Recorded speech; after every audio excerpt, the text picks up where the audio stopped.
Friends, मी Vishakha global online मराठीमध्ये आपल्या सर्वांचं स्वागत आहे.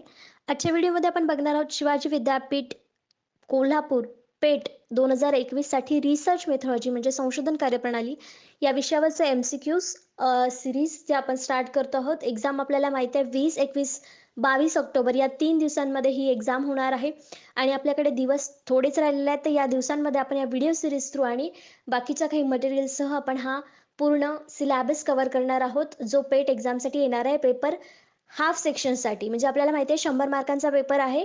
50 प्रश्न त्याच्यामध्ये येणार आहेत. 50 पैकी 50% म्हणजे 25 क्वेश्चन्स हे रिसर्च मेथॉलॉजीवरती येणार आहेत. त्यासाठी आपण या विषयावरचे MCQs बघून त्याच्यातले कन्सेप्ट क्लिअर करणार आहोत, जे आपल्याला या पेट एक्झामसाठी उपयुक्त ठरणार आहेत. लेक्चर सुरू करण्यापूर्वी आणखी एक गोष्ट महत्त्वाची सूचना अशी आहे की आमच्याकडे रिसर्च मेथॉलॉजी या टॉपिकसाठी स्पेशल कोर्स आहे, ज्यामध्ये तुम्हाला मिळणार full syllabus video lectures, 10 test research मेथॉलॉजीवरती, ज्याच्यामध्ये तुमचा फुल सिलॅबस कव्हर होणार आहे रिसर्च मेथॉलॉजीचा सरावानुसार, आणि नोट्स देखील मिळणार आहेत इंग्लिश आणि मराठी दोन्ही लँग्वेजमध्ये. तर हे मटेरियल्स आहे ते तुम्हाला पूर्णपणे या पेट एक्झामला क्लिअर करण्यासाठी मदत करणार आहे. 100% रिझल्ट या कोर्सचा येतो. त्यामुळे लवकरात लवकर हा कोर्स जॉईन करा. हा कोर्स जॉईन करण्यासाठी फक्त दिलेल्या व्हॉट्सअप नंबरवरती मेसेज करायचा आहे, ज्याची फीस फक्त. सुरू करूयाच्या प्रश्नांना. पहिला प्रश्न आहे, which of the following is true about sampling? खालीलपैकी कोणत्याही नमुनाबद्दल खरे आहे? जेव्हा आपल्याला रिसर्च करायचा असतो त्या रिसर्चमध्ये आपण सॅम्पल्स निवडत असतो, नमुना निवडत असतो एखाद्या विषयावरती आपल्याला जेव्हा रिसर्च करायचा असतो तेव्हा, आणि त्यावरून जो आपल्याला डेटा मिळतो त्याच्यावरती मग आपण आपलं कन्क्ल्युजन मांडत असतो आणि आपलं रिसर्च पूर्ण करत असतो. तर ते नमुना काय आहे किंवा त्याच्यातला कुठला स्टेटमेंट हे बरोबर आहे नमुन्याबद्दल ते आपल्याला सांगायचं आहे या क्वेश्चनमध्ये. ऑप्शन्स आहेत, sample is a part of population, नमुना हा लोकसंख्येचा एक भाग आहे. Sampling saves time, money and energy, नमुना घेण्याचे वेळ, पैसा आणि ऊर्जा वाचवते नमुना घेतल्याने. Sampling helps in estimating sampling error, सॅम्पलिंगमुळे सॅम्पलिंग त्रुटीचा अंदाज घेण्यात मदत होते. D all of the above, वरील सर्व. तर नमुना का घेतात म्हणजे त्याच्यावरून आपल्याला पुढची गोष्ट डेटा मिळवण्यासाठी सॅम्पल्स का घेतात, तर तो एक लोकसंख्येचा भाग असतो. बरोबर आहे, कारण आपण लोकसंख्येमधूनच एखादे वेगवेगळे सॅम्पल्स घेतो. कुठलाही विषय निवडतो आपण तेव्हा लोकसंख्येमधलाच एक भाग घेतो. म्हणजे sample is a part of population हे स्टेटमेंट बरोबर आहे. B, sampling saves time, money and energy, B सुद्धा बरोबर आहे, कारण एखादा सॅम्पल जेव्हा आपण घेतो तेव्हा आपल्याला 10 सॅम्पल्स सेम तशाच घेण्याची गरज नसते. सॅम्पल म्हणजेच एक गोष्ट की 10 पैकी एक घ्यायचं. 10 जेव्हा सेम असतात त्यातला एक घ्यायचं, चेक करायचं, मग त्या बाकीचं पण त्याच्यावरचं कन्क्ल्युजन आहे ते सेम लागू होणार बाकीच्या 9 जणांना. म्हणजेच इथं आपला टाईम वाचतोय. 10 जणांचा माहिती घेण्याच्या ऐवजी एका जणाची माहिती घेतली तर तिथे आपला टाईम वाचतोय, मनी वाचतोय, एनर्जी वाचते. म्हणजे बी स्टेटमेंट देखील बरोबर आहे. C, sampling helps in estimating sampling errors, sample म्हणजे आधीच्या ज्या चुका झालेल्या आहेत त्या त्रुटी टाळण्यासाठी सॅम्पल्स आपल्याला मदत करतात, किंवा जे चूक होणार आहे पुढे त्याच्याबद्दल अंदाज येण्यासाठी आपल्याला सॅम्पल्स मदत करतात. हे पण स्टेटमेंट बरोबर आहे. मग आपल्या इथं करेक्ट आन्सर कुठला येणार? तिन्ही स्टेटमेंट खरे आहेत सॅम्पलिंगबद्दल किंवा नमुन्याबद्दल. मग आपलं करेक्ट आन्सर इथे येणार आहे D all of the above, वरील सर्व स्टेटमेंट्स जे आहेत ती सॅम्पलिंगबद्दल खरी आहेत किंवा नमुन्याबद्दल खरी आहेत. Sampling is a process used in statistical analysis in which a predetermined number of observations are taken from the larger population. तर सॅम्पलिंग म्हणजे काय सांगितलेलं आहे की खूप मोठ्या लोकसंख्येतून काही स्टॅटिस्टिकल मेथडनी म्हणजे सांख्यिकीय मेथडनी चॉईस केलेलं म्हणजे निवडलेले लोक असतात त्याला आपण सॅम्पल्स असं म्हणू शकतो. The methodology use to sample form a larger population depends on the type of analysis being perform, but it may include simple random sampling और सिस्टमॅटिक सॅम्पलिंग. हां, सिम्पलचे वेगवेगळे टाईप्स आहेत. Random sampling, systematic sampling. काल पण आपण काही types बघितले, क्लस्टर सॅम्पलिंग, कोटा सॅम्पलिंग, जे काही प्रकार आहेत सॅम्पलिंगच्या त्या प्रकारानुसार ते वेगवेगळे सॅम्पल्स आपण निवडत असतो. पण ते कशामधून निवडतो तर लार्जर नंबर ऑफ पॉप्युलेशन म्हणजे खूप मोठ्या लोकसंख्येतून हे सॅम्पल्स आपण निवडत असतो. तर सॅम्पलिंग काय आहे? एक प्रोसेस आहे कशाची? मोठ्या लार्जर पॉप्युलेशनमधून थोडं आपल्याला ऑब्झर्वेशनसाठी किंवा आपल्याला अभ्यास करण्यासाठी नंबर्स निवडणे किंवा काही लोक त्याच्यामध्ये निवडणे, त्याला आपण सॅम्पलिंग म्हणू शकतो. Next question, sampling cases means, नमुन्याची प्रकरणे म्हणजे काय? केस जसं नमुना असतो त्याचे केसेस असतात वेगवेगळे सॅम्पलिंग केसेस ज्याला आपण म्हणतो, तर ते सॅम्पलिंग म्हणजे नमुन्याची प्रकरणे म्हणजे काय. ऑप्शन्स आहेत sampling using a sampling frame, sampling frame वापरून एक नमुना तयार करणे, identifying people who are suitable for research, संशोधनास योग्य लोक असे ओळखणे, literally the researchers brief case, अक्षरशः संशोधकाचे संक्षिप्त प्रकरण असतं, sampling of people, newspaper, television programmes etcetera, लोकांचे नमुने घेणे, वर्तमानपत्रे, दूरदर्शन कार्यक्रम इत्यादी. सॅम्पलिंग केसेस म्हणजे उदाहरणं असं म्हणू शकतो आपण. सॅम्पल काय काय असू शकतात त्यांना सॅम्पल केसेस असं आपण म्हणू शकतो. मग आपल्या या ऑप्शन्सपैकी करेक्ट ऑप्शन काय असणार आहे इथे. D, sampling of people, newspaper, television programmes etcetera, these are the sampling cases. नमुन्याची प्रकरण आहेत किंवा उदाहरणं आहेत असं आपण म्हणू शकतो. म्हणून आपलं करेक्ट आन्सर तर डी आलेलं आहे. Sampling in case study research involves decision that the researchers make regarding sampling strategies, the number of case studies, and the definition of unit of analysis. It is central theory of building. तर sampling cases काय study करायला सांगतं आपल्याला की samples कसे कसे घेतले पाहिजे, त्या स्ट्रॅटेजी कुठल्या असल्या पाहिजेत, किंवा एखादी केस स्टडी केल्यानंतर त्याच्यावरती दुसरे सॅम्पल्स कसे निवडले पाहिजेत याबद्दल माहिती मिळण्यासाठी हे सॅम्पल केस आपण घेत असतो. याच्यामध्ये नंबर्स आपण ठरवू शकतो की केसेस किती घेऊ शकतो, केस स्टडी ज्याला म्हणतो आपण त्या स्टडी किती घेऊ शकतो हे नंबर्स आपण ठरवू शकतो. त्याचं ॲनालिसिस केल्यानंतर मग आपल्याला एखादी थेअरी बिल्ड करायला सोपं जातं. Next question, the aggregate of all the units pertaining to the study is called. अभ्यासाशी संबंधित सर्व युनिट्सचे एकत्रीकरण म्हणजे काय. Aggregate all the units pertaining to the study is called. आपण जे प्रश्न बघितले तिन्ही, तिसरा प्रश्न देखील हा सॅम्पल्सशीच रिलेटेड आहे. त्यांनी असं विचारलं की अभ्यासाशी संबंधित सर्व युनिट्सचं एकत्रीकरण.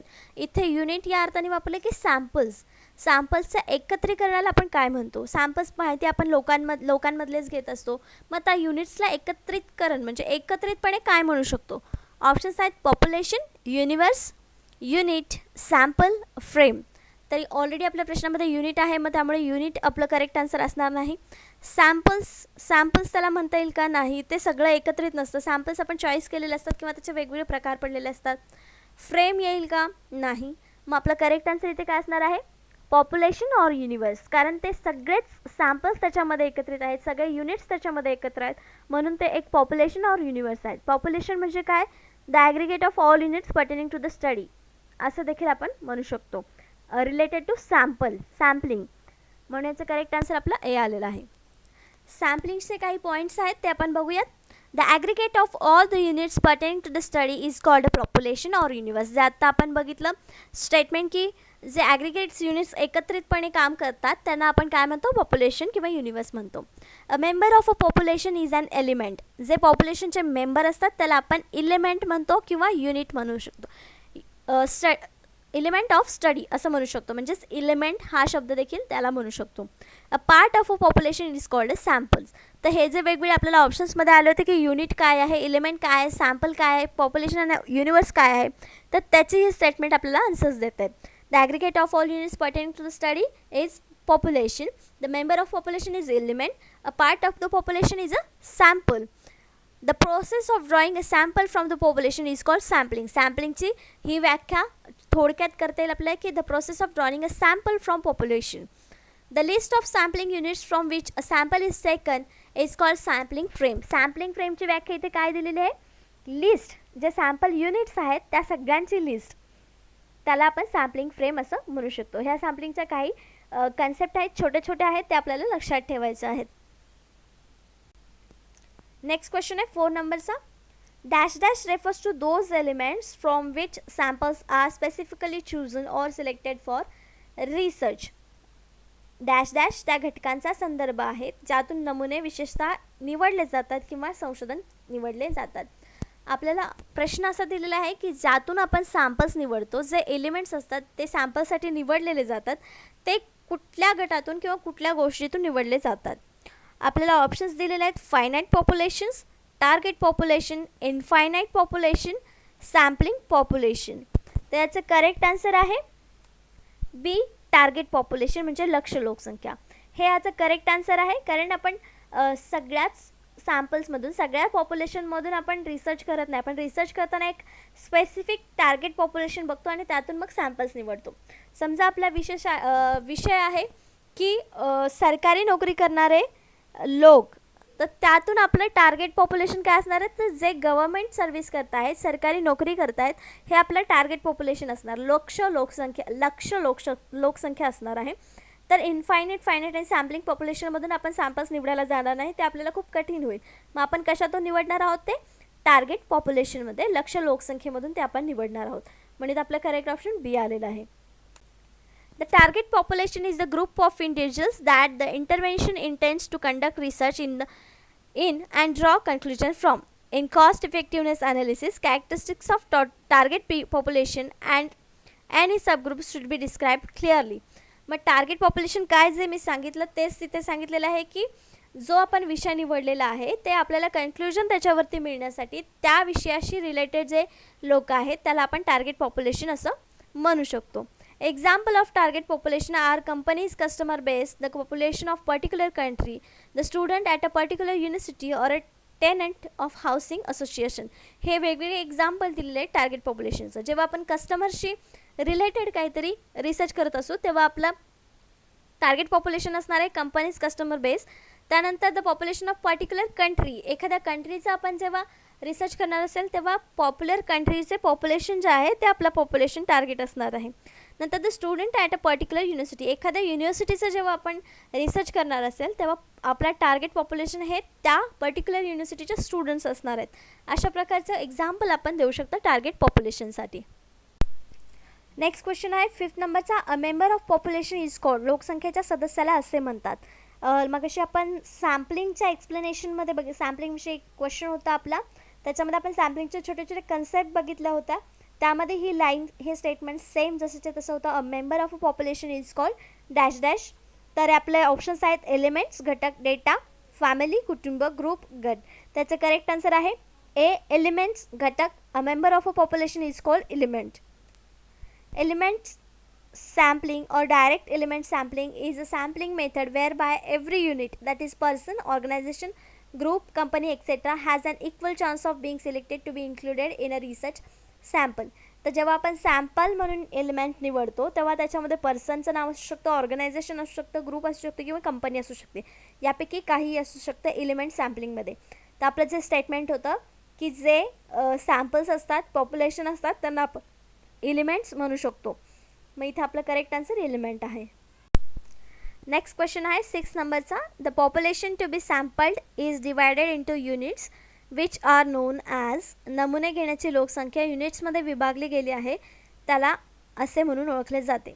आपण नमुने जेव्हा घेतो तेव्हा काही युनिट्समध्ये त्याची विभागणी करतो आणि एखादं युनिट मग आपल्याला रिसर्चसाठी आपण घेतो, त्याला काय म्हणतात. Options sampling frame, sampling error, sampling gap, sampling units. त्याचा करेक्ट आन्सर आहे डी सॅम्पलिंग युनिट्स. आपल्याला क्वेश्चनमध्येच आन्सर विचारेल डिवायडेड इंटू युनिट्स, त्याला काय म्हणतात, सॅम्पलिंग युनिट्सला काय म्हणतात असं विचारलेलं आहे. Sorry, the population to be सॅम्पल्ड, जे पॉप्युलेशन सॅम्पल म्हणून आपण घेणार आहे, जे युनिटमध्ये डिवाईड झालेले आहेत त्यांना काय म्हणणार आहे. क्वेश्चनमध्येच आन्सर आपल्याला मिळालं की सॅम्पलिंग युनिट्स असं त्याला म्हणतात. म्हणजे करेक्ट आन्सर आपल्याला जे मिळालेलं आहे ते आहे D. In the context of market research, a sampling unit is an individual person. Sampling unit कशाला म्हणतात, तर individual personला म्हणतात. In the context of market research, sampling units are taken from entire population. Sample units कशातून घेतो आपण, तर जे सर्व लोकसंख्या आहे त्याच्यातून आपण sampling units निवडत असतो. Such as a country, customer database or region and put into a smaller group to form a research sample. Research sample मिळवण्यासाठी आपण त्याचे वेगवेगळे विभाग करतो, डिव्हिजन करतो, सबग्रुप्स करतो आणि त्याला मग आपण सॅम्पलिंग युनिट्स असं म्हणतो. This groups of unit is then use to research, analyse, draw conclusion on it. हे युनिट्स मग नंतर आपण रिसर्चसाठी पुढे घेतो आणि नंतर त्याच्यावरती विश्लेषण करतो, ऑब्झर्वेशन करतो आणि मग त्यातून एक कन्क्लुजन आपण काढतो जो आपल्याला रिसर्चमध्ये काढायचा आहे किंवा जे आपल्या रिसर्चचा हायपोथेसिस आहे ते क्लिअर करणं किंवा त्याच्यावरती काय कन्क्लुजन निघते हे क्लिअर करणं, हे नंतरची प्रोसेस होते जेव्हा आपण युनिट्सला डिवाईड करून मग एखादं युनिट आपण आपल्या स्टडीसाठी चॉईस करतो तेव्हा. नेक्स्ट क्वेश्चन आहे 7th नंबरचा. Which of the following are steps in sampling process. सॅम्पलिंग प्रक्रियेत खालीलपैकी कोणती पायरी आहे. ऑप्शन्स आहेत डिफायनिंग टार्गेट पॉप्युलेशन, लक्ष्य लोकसंख्या परिभाषित करणे, selecting and identifying the sample method, नमुना पद्धत निवडणे आणि ओळखणे, चूजिंग सॅम्पलिंग फ्रेम निवडणे, आणि D all of the above वरील सर्व. तर सॅम्पलिंग प्रक्रियेत कुठली पायरी आवश्यक आहे किंवा कोणती पायरी आहे हे आपल्याला सांगायचं आहे. तर यामध्ये तिन्ही जे ऑप्शन्स आपल्याला दिलेले आहेत ए बी सी, ते तिन्ही ऑप्शन्स आपल्याला आवश्यक असतात सॅम्पलिंग निवडण्यासाठी किंवा सॅम्पलिंग प्रक्रियेमध्ये. मग इथं आपलं करेक्ट आन्सर काय येणार आहे, D all of the above वरील सर्व या सॅम्पलिंगच्या पायऱ्या आहेत किंवा सॅम्पलिंग प्रोसेसच्या पायऱ्या आहेत. That is defining target population, कारण टार्गेट पॉप्युलेशन निवडल्यानंतरच आपण मग ॲनालिसिससाठी किंवा इन्फॉर्मेशन घेण्यासाठी त्यांना निवडू शकतो. त्याच्यानंतर आपण selecting and identifying sample method निवडणं ही तेवढंच गरजेचं असतं. कुठली मेथड निवडायची आहे ती ओळखणं की कुठली सॅम्पल मेथड इथे योग्य असेल किंवा त्यातून आपल्याला योग्य कन्क्लुजन मिळेल ते पण तितकंच महत्त्वाचं असतं. म्हणून याचाही समावेश आपल्याला सॅम्पलिंग प्रक्रियेत करावा लागतो. आणि सॅम्पलिंग फ्रेम निवडणे हे तर सगळ्यात महत्त्वाचंच आहे. त्यामुळे ह्या तिन्ही ज्या स्टेटमेंट्स आहेत किंवा तिन्ही ज्या पायऱ्या आहेत त्या आवश्यक आहेत सॅम्पलिंग प्रक्रियेमध्ये. आपण बघूया स्टेप्स इन सॅम्पलिंग प्रोसेस, म्हणजे सॅम्पलिंग प्रोसेसच्या काय स्टेप आहेत, पायऱ्या आहेत ते थोडक्यात बघूया. डिफायनिंग द टार्गेट पॉप्युलेशन, सर्वात पहिले आपल्याला टार्गेट पॉप्युलेशन ठरवायचं आहे. आपला जो विषय आहे त्या विषयाला अनुसरून की आपल्या विषयाशी सुसंगत असं पॉप्युलेशन आपल्याला निवडायचं आहे. जसं की आपण एक विषय निवडला आहे की आर्ट्स या फॅकल्टीमध्ये स्टडी करणारे स्टुडंट्स, तेव्हा मग आपण कुठले टार्गेट पॉप्युलेशन करतो, तर जे स्टुडंट्स आर्ट विषय घेऊन अभ्यास करत आहेत किंवा त्यांची डिग्री करत आहेत, तर ते आपलं टार्गेट पॉप्युलेशन असणार. नंतर स्पेसिफाईंग द सॅम्पलिंग फ्रेम, मग सॅम्पलिंग फ्रेम निवडावी लागेल की आपल्याला कोणत्या फ्रेममध्ये पॉप्युलेशनचं निवड करायची आहे. त्यानंतर स्पेसिफाईंग द सॅम्पलिंग युनिट्स, मग युनिट्स वेगळे करायचे आहेत आपल्याला. त्यामध्ये पण देखील आपल्याला जर आर्ट्समध्ये एखादा स्पेशल विषय घ्यायचा असेल आणि त्यातले मग स्टुडंट निवडायचे असेल तेव्हा आपल्याला ते युनिट्स बनवावे लागतील. कुठल्या विषयाचे आर्ट्स फॅकल्टीमधले स्टुडंट्स आहेत ते युनिट्स आपले तयार होतील. सिलेक्टिंग ऑफ सॅम्पल मेथड, मग मेथड आपल्याला कुठली यूज करायची आहे, त्याच्यामध्ये क्वेश्चनायर यूज करणार आहे की कशी इंटरव्ह्यू घेणार आहोत त्या स्टुडंट्सचा आपण, त्यातली एखादी मेथड आपल्याला निवडावी लागेल जेव्हा त्यांच्याकडून डेटा कलेक्ट करायचा असेल तेव्हा. मग डिटर्मिनेशन ऑफ सॅम्पल साईज, मग सॅम्पलची साईज किती घ्यायची आहेत, सगळ्या देशातल्या युनिव्हर्सिटीमधले स्टुडंट्स घेऊन चालणार आहे का आपल्याला, नाही. मग प्रत्येक स्टेटमधल्या एका युनिव्हर्सिटीचे स्टुडंट्स घेऊन चालेल का, तसंही करू शकतो. किंवा एकाच युनिव्हर्सिटीमधल्या प्रत्येक एक स्टुडंट घेतला तरी पण आपली प्रोसेस तिथे सॅम्पल साईज डिसाईड होऊ शकते. स्पेसिफाईंग द सॅम्पलिंग प्लॅन, मग सॅम्पलिंग प्लॅन काय आहे आपला, किती स्टुडंट आपण घेणार आहे, मग त्याच्यावरून आपला रिझल्ट कसा येणार आहे, हे सगळं आपण प्लॅन करू शकतो. सॅम्पलिंग प्लॅन ज्याला आपण म्हणू शकतो. सिलेक्टिंग द सॅम्पल, आणि हे सगळं झाल्यानंतर मग आपले सॅम्पल्स हे सिलेक्ट होणार आहेत. या सगळ्या प्रोसेसमधून गेल्यानंतर लास्टला मग सॅम्पल सिलेक्ट केले जातात. जे आपल्याला आवश्यक आहेत प्रत्येक सॅम्पलमध्ये आपल्या रिसर्चसाठी ते आपण सॅम्पल म्हणून निवडतो. मग इथे आपली सॅम्पल घेण्याची किंवा सॅम्पल निवडण्याची प्रोसेस कंप्लीट होते. नेक्स्ट क्वेश्चन 8 नंबरचा, पॉप्युलेशन व्हॅल्यू इज कॉल्ड, लोकसंख्या मूल्याला असे म्हटले जाते. काय म्हटलं जातं, लोकसंख्येचे मूल्य जे असतं त्याला आपण काय म्हणतो. ऑप्शन्स आहेत पॅरामीटर, स्टॅटिस्टिक्स, व्हेरिएबल्स आणि डेटा. तर आपलं करेक्ट आन्सर इथे असणार आहे पॅरामीटर्स. पॅरामीटर्स हा एक वर्ड आहे जो कशाला बोललं जातं, पॉप्युलेशनची जी काय व्हॅल्यू आहे त्याला पॅरामीटर म्हटलं जातं. त्याच्यामध्ये पॉप्युलेशन व्हॅल्यू मोजली जाते असं आपण म्हणू शकतो. तर पॅरामीटर म्हणजे काय आपण बघूया. A parameter is a numerical quantity or attribute of population that is estimated using data collected from the population.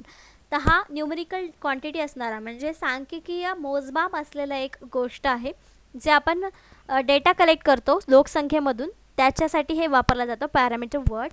Parameter are to populations as a statistics are the samples, म्हणजे पॅरामीटर हे लोकसंख्येमध्ये जे statistics sample आपण गोळा करणार आहोत त्याच्यासाठी वापरले जातात. Parameters may also refers to the specific aspects of sampling distribution. याच्यामध्ये कशासाठी वापरलं जातं पॅरामीटर, की सॅम्पलिंगचं डिस्ट्रीब्युशन करण्यासाठी किंवा जर टेस्ट आपण घेतो, स्टॅटिस्टिक्स टेस्ट म्हणतो आपण, Z test, F test, T test, या सगळ्या ज्या टेस्ट आहेत त्याच्यासाठी रेफरन्स देण्यासाठी किंवा त्या डिस्ट्रीब्युशन करण्यासाठी हे पॅरामीटर्स आपण वापरतो. For example, when estimating the mean weight loss for subscribers of a particular weight loss plan, जे पर्टिक्युलर वेट लॉस प्लॅन वापरत आहेत त्यांनी सबस्क्राईब केलेलं आहे त्या प्लॅनसाठी, त्या कॅटेगरीतले सगळे लोक, त्याला आपण पॅरामीटर म्हणू शकतो. म्हणजे आपण जनरली वापरतो वर्ड की हां या पॅरामीटरमध्ये बसणारे स्टुडंटच या एक्झामला बसू शकतात. हे पॅरामीटर वर्ड आपण इथे असं वापरू शकतो. The most straight forward point estimate is the sample mean. Sample mean काढण्यासाठी आपण पॅरामीटर हा वर्ड वापरतो असे इथे आपण म्हणू शकतो. नेक्स्ट क्वेश्चन आहे 9 नंबरचा. Sample value is called. नमुना मूल्य याला असे म्हटले जाते. काय म्हटले जातं? पॉप्युलेशन व्हॅल्यूला आपण पॅरामीटर म्हणतो. मग इथे सॅम्पल व्हॅल्यू विचारलेले आहे. ऑप्शन्स आहेत पॅरामीटर, स्टॅटिस्टिक, आकडेवारी, व्हेरिएबल, चल, डेटा. तर आपल्या ऑप्शन्समध्ये इथे करेक्ट आन्सर आपल्याला लगेच सापडेल. जेव्हा पॉप्युलेशनच्या व्हॅल्यूला पॅरामीटर्स म्हणतात, तर सॅम्पलच्या व्हॅल्यूला आपण काय म्हणणार? स्टॅटिस्टिक. एकच वर्ड आहे जो सॅम्पल्सची व्हॅल्यू सांगू शकतो आपल्याला, म्हणून आपल्या इथं करेक्ट वर्ड आहे, करेक्ट ऑप्शन आहे स्टॅटिस्टिक्स, आकडेवारी. सॅम्पल व्हॅल्यूला आपण स्टॅटिस्टिक असं म्हणतो. A sample value is the value of statistic calculating using the values of sample. सॅम्पलच्या व्हॅल्यू कशा मोजल्या जातात? तर स्टॅटिस्टिक जे काय आहे आपले नंबर्स आहेत त्याला कॅल्क्युलेट केलं जातं, त्याची व्हॅल्यू जे निघेल ते सॅम्पलची सॅम्पल व्हॅल्यू आहे असं आपण म्हणू शकतो. A population value also called parameter. जसं आता लास्ट आपण क्वेश्चनमध्ये बघितलं की पॉप्युलेशनची व्हॅल्यू जे आहे त्याला पॅरामीटर म्हणतात. Is calculating using all the values of the entire population. सगळ्या पॉप्युलेशनच्या व्हॅल्यूज कॅल्क्युलेट करून आपण सॅम्पल व्हॅल्यूज काढत असतो. म्हणजे आपलं करेक्ट ऑप्शन काय आलं होतं? सॅम्पल व्हॅल्यूला काय म्हणतो आपण? स्टॅटिस्टिक्स. नेक्स्ट क्वेश्चन आहे 10 नंबरचा. A complete survey of population is called. लोकसंख्येचं संपूर्ण सर्वेक्षण असे म्हणतात. कशाला म्हणतात? ऑप्शन्स आहेत सेन्सस, जनगणना, सॅम्पल म्हणजे नमुना, रिपोर्ट म्हणजे अहवाल, D none of the above. वरीलपैकी कोणतेही नाही. आपण आपल्या स्कूल लेवलच्या एज्युकेशनमध्ये देखील संपलेलं आहे की पॉप्युलेशनचा दर 10 वर्षांनी सर्वे होत असतो, ज्याला आपण सेन्सस म्हणून ओळखतो. म्हणजे जनगणना ज्याला म्हणतो. दर 10 वर्षांनी ही जनगणना होत असते. तर आपल्या इथे करेक्ट आन्सर देखील ए आहे, सेन्सस, जनगणना. A complete survey of population is called census, जनगणना. Census includes the total process of collecting, compiling, analyzing, evaluating, publishing and disseminating statistical data regarding the population and housing and their geographical location. तर census म्हणजे काय दिलेलं आहे की सगळंच लोकसंख्येविषयी माहिती गोळा करणं, ते जमा करणं, मग त्याचं विश्लेषण करणं, त्याला मूल्यांकन करणं, त्याला पब्लिश करणं, त्याच्यानंतर त्याचा स्टॅटिस्टिकल डेटा काय आहे, त्याच्यामध्ये वेगवेगळ्या गोष्टी म्हणजे ते राहणं त्यांचं कुठं आहे, त्यांच्या हाऊसिंगबद्दल माहिती, त्यांचं जॉग्राफिकल लोकेशन, ही सगळी माहिती सेन्ससमध्ये इन्क्लूड केलेली असते. दर 10 वर्षांनी ही माहिती अपडेट होत असते आणि त्यावरूनच आपल्याला प्रत्येक म्हणजे देशामध्ये देशाची लोकसंख्या आज किती आहे, यावर्षी किती आहे हे आपल्याला लक्षात येत असतं. Population characteristics include demographic, social and economic data are provided as of particular date reference period. तर इथे काय दिलेलं आहे आपल्याला की पॉप्युलेशनचे कॅरेक्टरिस्टिक्स जे आहेत त्याच्यामध्ये असतात सेन्ससमध्ये सोशल, इकॉनॉमिक, डेमोग्राफिक म्हणजे लोकसंख्येविषयी, सामाजिक किंवा आर्थिक माहिती देखील या सेन्ससमध्ये आपल्याला मिळालेली असते. म्हणजे किती लोक बेरोजगार आहेत, किती लोकांना रोजगार नाही आहे, त्याच्यानंतर किती लोकांना रोजगार मिळतोय पण भूक मार होते किंवा जीवन जगण्यासाठी त्यांच्याकडे आवश्यक पैसे नाही आहे, ही सगळा डेटा जो इन्फॉर्मेशन जे आहे ते आपल्याला सेन्ससमधून मिळते किंवा सेन्ससवरती रिसर्च केल्यानंतर आपल्याला प्राप्त होत असते. पण पर्टिक्युलर डेटमध्ये, पर्टिक्युलर पिरियडमध्ये, रेफरन्स पिरियडमध्ये. का? कारण तो दर 10 वर्षांनी होते, म्हणजे 10 वर्षाच्या पिरियडसाठी ती माहिती व्हॅलिड असते. त्यानंतर ती माहिती अपडेट होते दर 10 वर्षांनी आणि त्याच्यातून मग आपल्याला पुढच्या नेक्स्ट अपडेटेड माहिती पुढच्या 10 वर्षांनीच मिळते. त्याला आपण जनगणना किंवा सेन्सस असं म्हणतो. तर अशा प्रकारचे आजचे 10 प्रश्न आणि 10 कन्सेप्ट आपल्या इथे संपलेले आहेत. आजच्या व्हिडिओमध्ये किंवा आजच्या सेशनमध्ये आपण सॅम्पलिंग या टॉपिकवरचे क्वेश्चन्स बघितलेले आहेत 10 आणि त्या 10 क्वेश्चन्सवरचे 10 कन्सेप्ट सॅम्पलशीच रिलेटेड होत्या.